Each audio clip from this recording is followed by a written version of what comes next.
Look here. You never betray a man with a plan.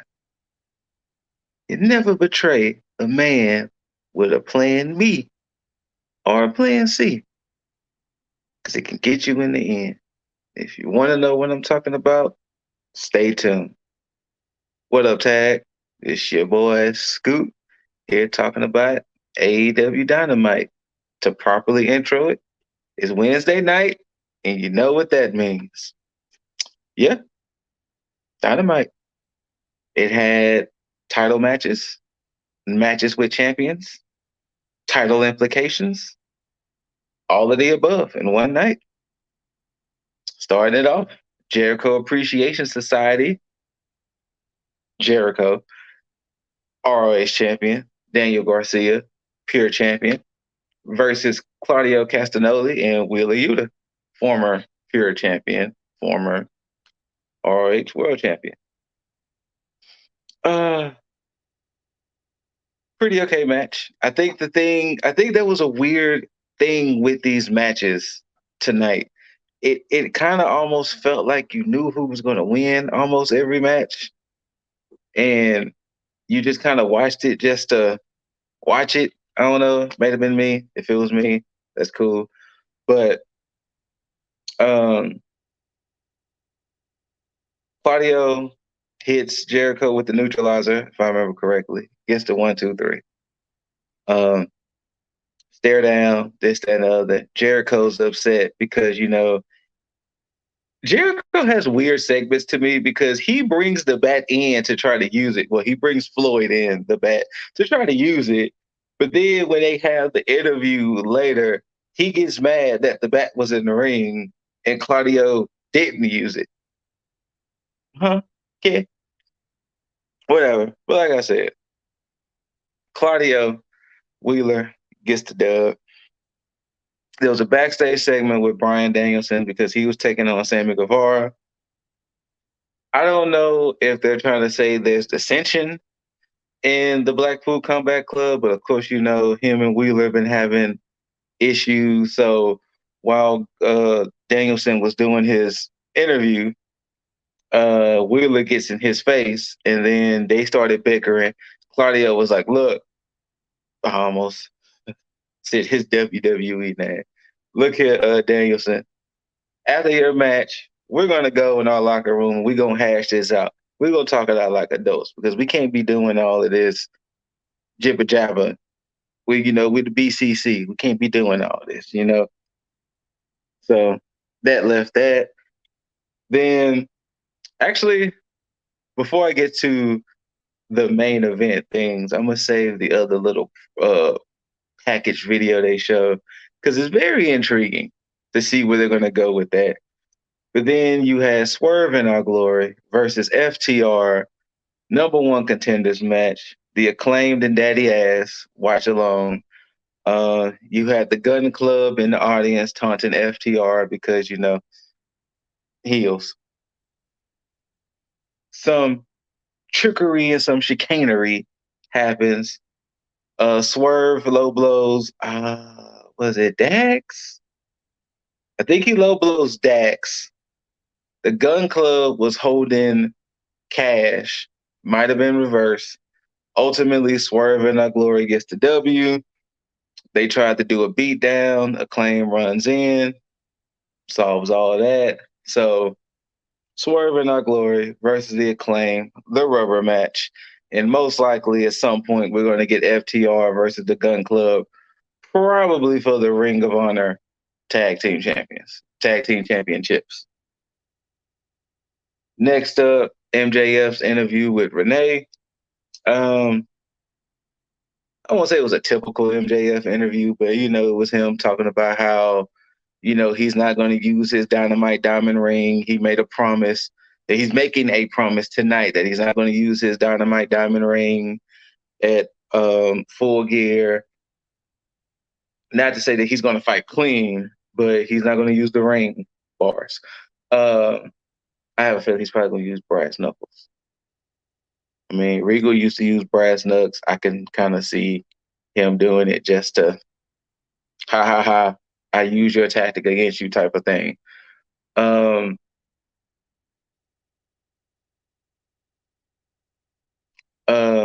Stokely comes out and basically Stokely was trying to basically let MJF know, hey, after Mox's match tonight, we got you. MJF was like, no, I want Mox at 110% when we fight. Don't touch him. Let him be. Otherwise, you'll be fired. Like, chill out, my guy. And he was like, don't take the fact that we known each other for a long time, you know, chill. That's where that was left off at. Then we get to Danielson Garcia. It was back and forth and kind of like the misses iterated. It felt like that match was on for so long. I don't know. Maybe it was just me. But Danielson beat the shit basically out of Guevara. You know Guevara, he's gonna try to hang in there. He's gonna try to basically Danielson beat him. Let's just call it what it was. Danielson wins. Uh After that, we get Riho, Jamie Hayter.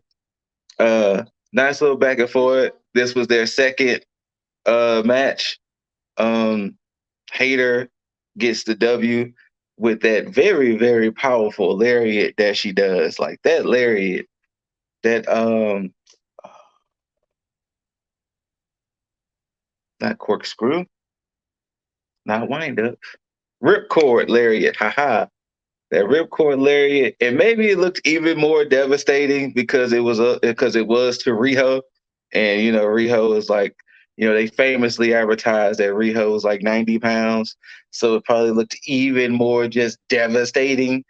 That you know, but then Tony Storm comes out there holding up the belt like, who's next? In a sense, I think this is probably gonna potentially cause the breakup between Hayter and Baker because I feel like Hayter's going to get the title shot. Hayter's going to get the title shot, and Baker is probably not going to like it. I have a feeling that's what's probably going to happen, but we shall see. You know, Full Gear is about 3 weeks away. 3 weeks, yeah, about 3-ish weeks away, maybe 4. So we'll see what happens. Kingston had a promo with Renee. Basically, they was asking him who he's going to win between Mox and Penta. He's like, look, Mox is going to win. And I guess they're doing his thing because, you know, Renee was asking him about his behavior and things. So I guess he's on this kick of, don't ask me about my attitude. Don't ask me about my behavior. Just leave me be. Earlier in the night, too, we got a promo with Ray Phoenix about how he want his brother to become champ, and maybe I want to become champ, so that way I want the All Atlantic Championship that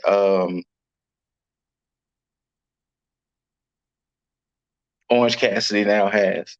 Christian and Luchasaurus comes and was like, nah, fam, didn't you hear me say Luchasaurus is gonna take all belts and all championship, watch out. And then Orange Cassidy was like, look, next week, triple threat, basically. That happens. There was also a promo with the whole Jay Lethal and Darby, that Jay Lethal so-called has a person who knows Darby's weakness. They're going to bring that person next week. Darby's rebuttal was like, I'm my own weakness. We'll see. You know, Darby had those special stylized black and gray videos, you know. So we'll see where that goes as far as who's Darby's weakness and how that match is going to go next week between Darby and Lethal. I feel like there was another promo dealing with champions, and I totally forgot. But the promo that I was alluding to earlier, so I think after the JAS versus the BCC, there was a promo, excuse me, of the Elite, you know, the Bucks and Omega, and they were basically revisiting history of, you know, the company starting. And every time they showed their highlights, they had them like fade away a la Thanos snap. And, they were showing, with the press conference where they was announcing AEW, them, becoming champions, all of this and all of that. And every these moments, they were showing them fade away. And it was like, okay, so are we trying to say that, like, how are they going to spin this when the elite comes back?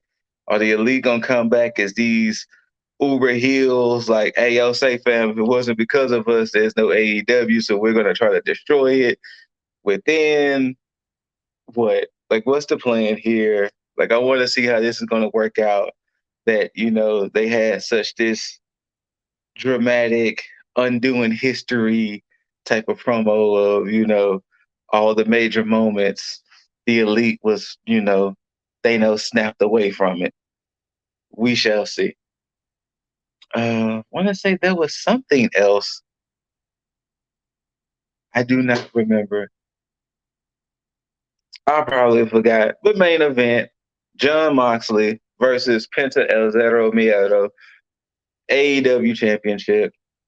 Uh, they did shout out Hangman, saying that, Hangman's recovering. He'll be okay. I think they said he was going to be back next week. I can't remember. Oh, no, he'll be back in the ring as soon as possible. That's what they said. I think they're taking the concussion thing pretty seriously because, Cole still hasn't came back to actual wrestle and things like that. So I think they're going to give Hangman his proper time to heal. But Mox, Penta, once again, it wasn't a bad match. But it just like how I was alluding with the NXT review and things like that, I feel AEW, to me, I don't want to say they waste their time with matches like this, but a title's not going to change hands. Like, we know MJF and Mox is the plan for Full Gear. So nothing's going to happen to deter that unless an injury or something else. So it didn't feel like Penta was going to take this belt off of Mox. Because if it did, then Mox probably would have got it right back. And then boom, here's where we're at. But it wasn't a bad match. It's just you just knew in the back of your mind, Penta's not about to win this because MJF, Mox, Full Gear is the plan. But like I said, Mox wins. The thing I forgot, the Kingdom, Matt Taven, Mike Bennett, Maria was calling out Wardlow, Samoa Joe, and Wardlow. And Friday, Taven is going to go against Wardlow for the TBS Championship. That's what I forgot. But like I said, you never mess with a man with a plan. Because as soon as Moxley won, the firm, which, Stokely's group consisting of Lee Moriarty, W. Morrissey, All Ego, Ethan Page, and the Gun Club, promptly started beating Moxley's ass. Even though MJF said, hey, yo, Moxley needs to be 100%. Well, actually, no, he said 110%. He want Moxley healthy when it comes to that match.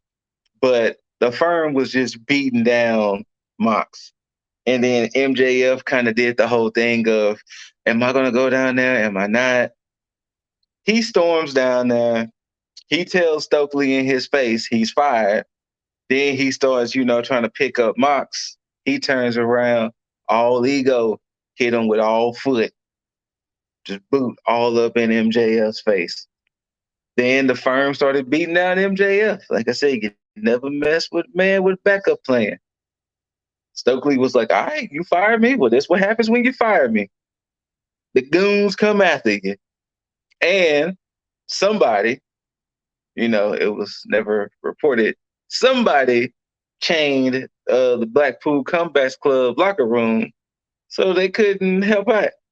So it was a promptly firm beatdown on MJF and Mox.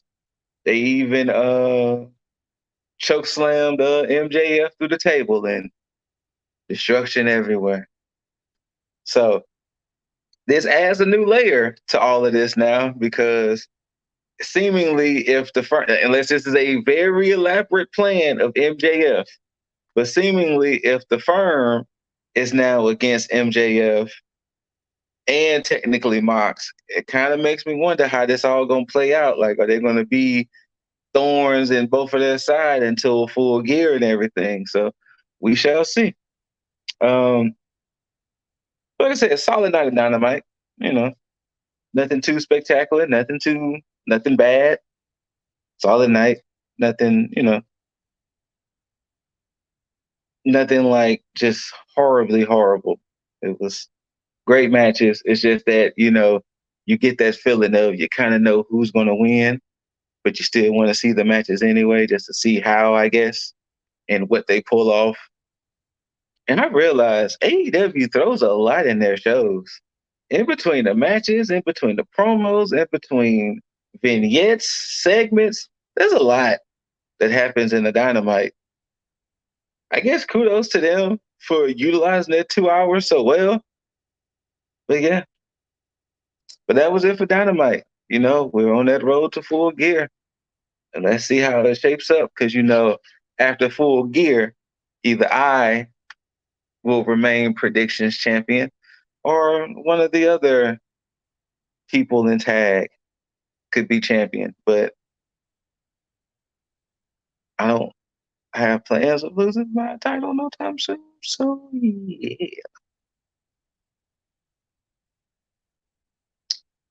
And from that, give it too sweet to the Brodies. You know, bam. Thank y'all for tuning in. Thank y'all for watching.